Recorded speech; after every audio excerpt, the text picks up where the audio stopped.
Hey there, gamers. DreamcastGuy here. Today we're talking about the Game Awards 2025 because it just ended. I watched all, 3.5, 4 hours of it, including the pre-show, the post-show, every show. But this one felt very different. And in a lot of ways, people call me the #1 Jeff Keighley hater. People say that I'm too harsh on the Game Awards because a lot of times when I watch it, I expect it to be entertaining. You know, you're sitting down and you're watching it. And I feel like for the last couple of years, it has been so jam-packed with ads, with Hollywood crap, with movie trailers and stuff. But this year, I think they finally got it right. There was still too many talk about like Game Pass and freaking like Amazon Luna. But for the most part, this was the most watchable, the most enjoyable with the best reveals.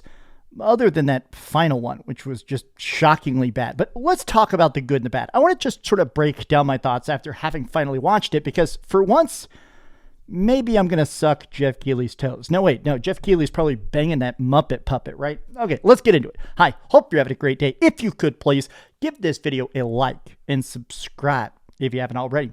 I will admit that I'm a bit delirious because I have just been here for so many hours, sitting here watching every freaking game. Now, normally when we do these Game of the War like reactions of the Game Awards, we talk about the categories, but for the first time ever, there's really not a reason to talk about the categories.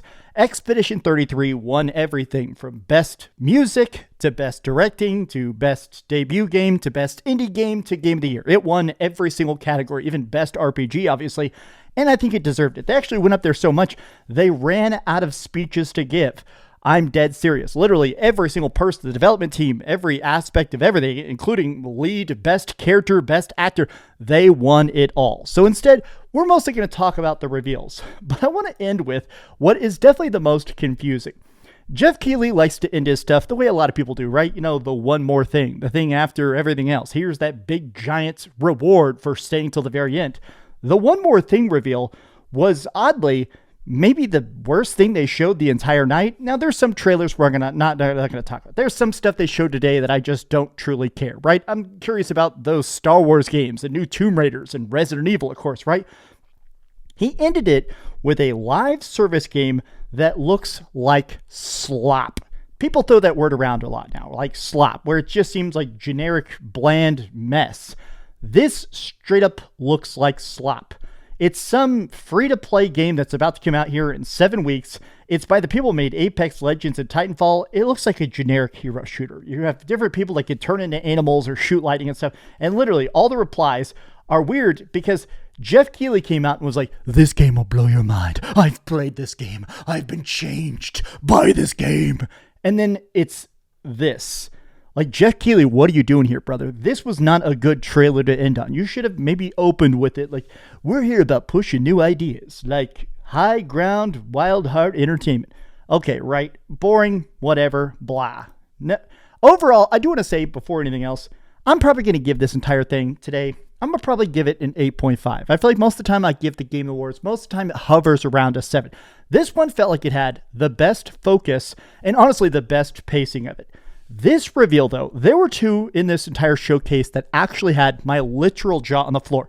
My two favorite things in the entire universe are Final Fantasy and Resident Evil. And yes, I wish we'd seen something Final Fantasy. There was rumors that we're maybe going to see like a Final Fantasy IX remake or something. There was zero Final Fantasy, but we did get a Leon trailer. They did a crazy long, crazy in-depth trailer for Resident Evil 9 Requiem that showed the main villain, some guy named Gil. He's like some ancient relic of Umbrella.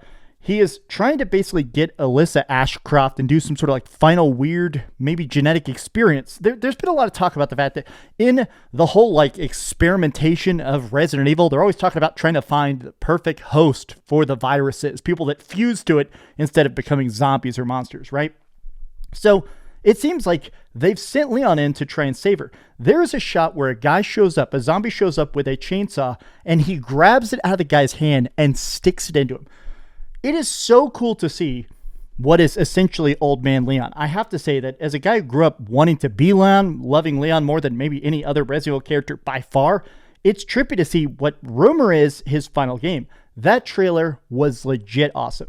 Now, before the Game Awards actually happened, there was this big mysterious giant statue out in the desert. Nobody quite knew what it was. Well, people kind of figured out that it's a new Divinity Original Sin game. Divinity Original Sin is a whole series of games that came out before Larian made Baldur's Gate 3. But what's interesting is that this isn't part of the Original Sin. They're going back to the original Divinity. It takes place in that universe, but they're saying this is our biggest game ever, even larger than Baldur's Gate 3. Now, I've said this. I truly believe Baldur's Gate 3 is one of the best games ever. Ever. The replayability, the branching paths, the fact that you cannot outsmart that game, and boy howdy does it want you to try to. The idea of a game being bigger than Baldur's Gate 3, this is going to be epic. Whenever this comes out, hopefully sooner rather than later, hopefully they don't do another 3-year early access period, but whenever Divinity comes out, it's going to be divine. Here was one of the surprises that kind of cracked me up, because honestly, I truly did not expect it. A new Mega Man game. What? An actual new Mega Man game. It's called Dual Overdrive. There was technically a game called Overdrive. Mega Man Overdrive came out on the PSP, I don't know what, 15, 18 years ago. And I like that. It seems like they're basically doing a sequel to Mega Man Overdrive. Well, that one had custom levels and stuff. So it seems like it's going to be a straight up side-scrolling classic Mega Man. But for some reason, it's coming out in 2027. Everybody is super happy about this. Of course, Spawnwave Media, one of the biggest Mega Man fans of all time, is probably freaking the heck out. But it's so weird that it's taking so long to make. I don't know. It definitely doesn't look that technologically advanced, but, spend all the time in the oven you need, right? Here's the trailer that, for me, I'll be honest, this is the one that blew me away the most. I'm a very big fan of Remedy games. I absolutely love Alan Wake, one of my favorite games of all time. Alan Wake 2 is a masterpiece. When I first played Control, and then you start playing the Control DLC, and they brought Alan Wake back, it was insane. Alan Wake 2 is one of the most meta-contextual, deep, intricate, crazy, multi-layered stories of any video game. The balls on that game. So the next Control is going in that direction. It is going to be where we're finally playing as Dylan, the brother of Jesse Faden, obviously, but it's a brawler. They showed pictures and gameplay. They actually showed gameplay of him using his psychic powers like Jesse has, but in some weird dark multiverse. Now, the multiverse has already existed in Control. They've already talked about the fact that there's these portals and sometimes stuff creeps through. Stuff like the Hiss, the villain of the first game, which is what this stuff is here, right? This game looks insane. I literally, the whole time the trailer was happening, was just sitting there flipping out. I love Alan Wake 2, and I liked Control a lot, but this somehow looks like multiplicative, way better than both of those combined, which, honestly, I didn't think it was possible, right?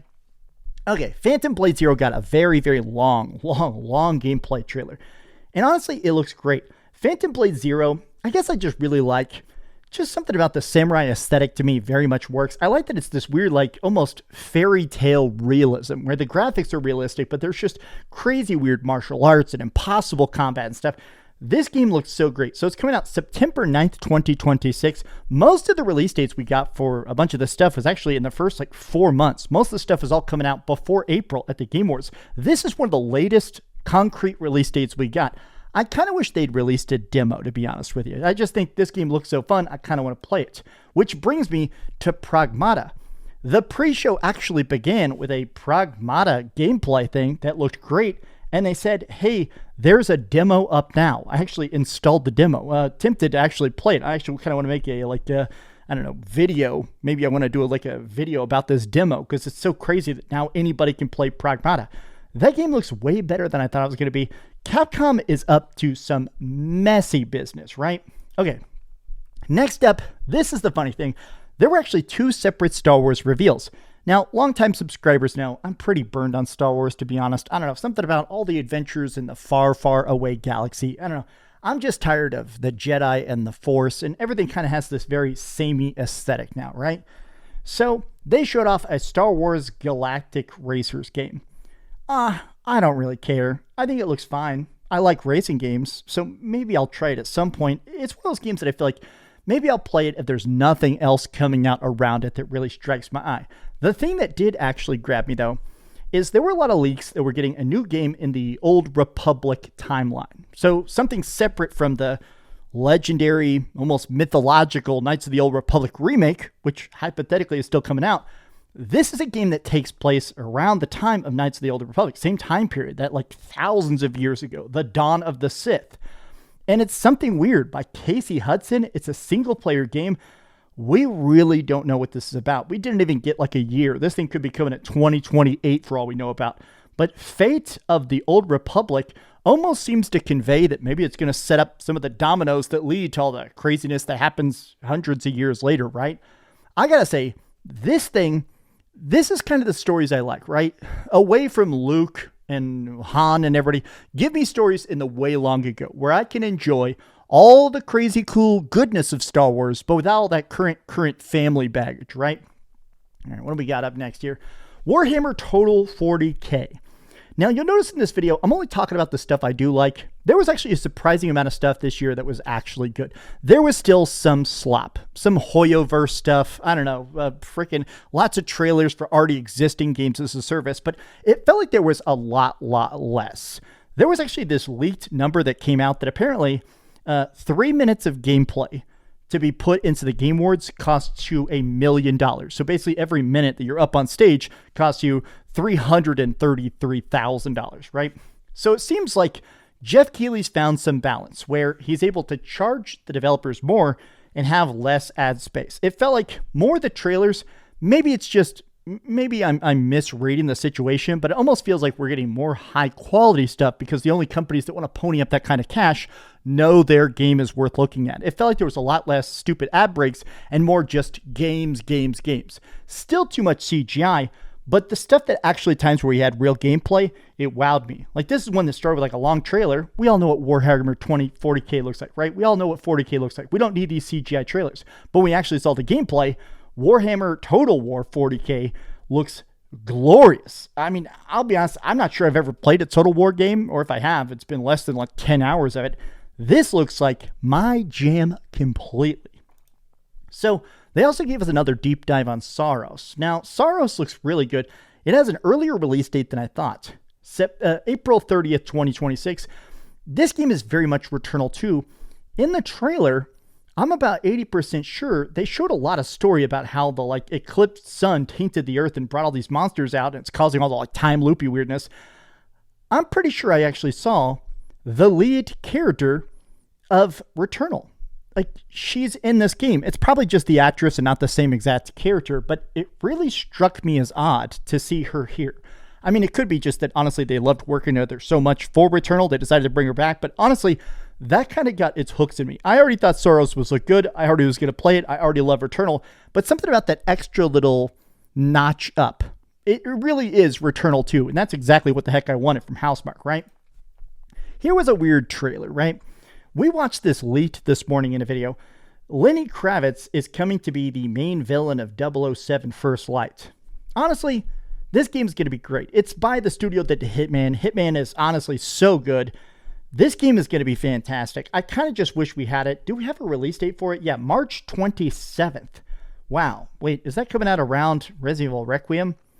I'm definitely going to get this next one. I mean, I'm not even the biggest Bond fan, and I think that's kind of the thing, right? I feel like I want to play a James Bond game more than I want to watch a James Bond movie.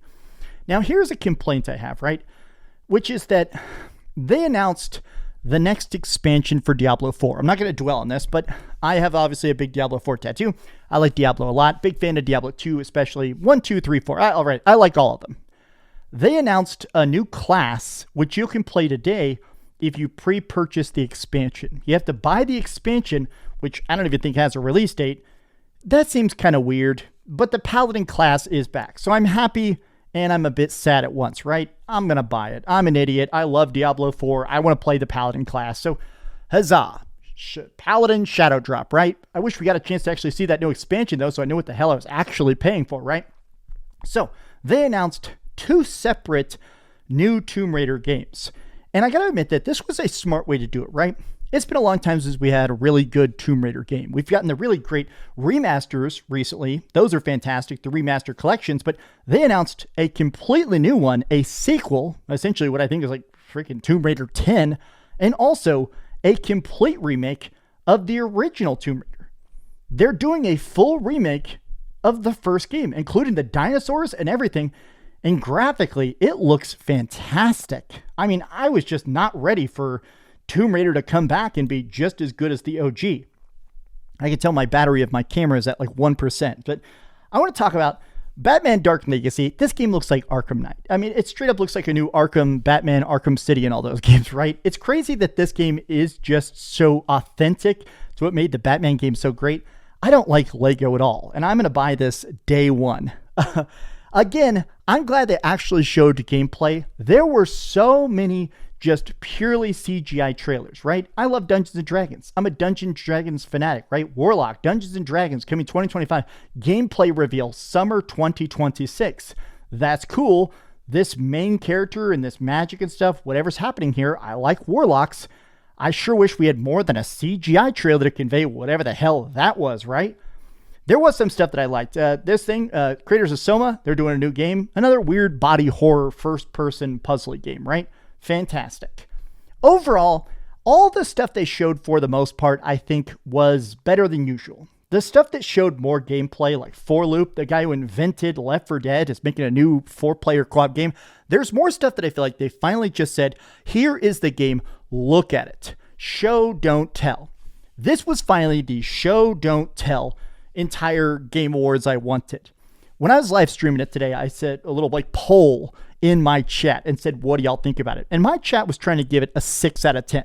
I think I'd give it an 8.5 or a 9. I think I liked it. Still too many musical numbers, still too many Hollywood people who clearly didn't know what the hell anything was going on. But for the most part, this to me was by far the best Game Awards yet, at least in my opinion. What did you think about the Game Awards this year, 2025? Tell me your thoughts in the comments down below. Be sure to give it a like, subscribe if you haven't already, and please keep dreaming.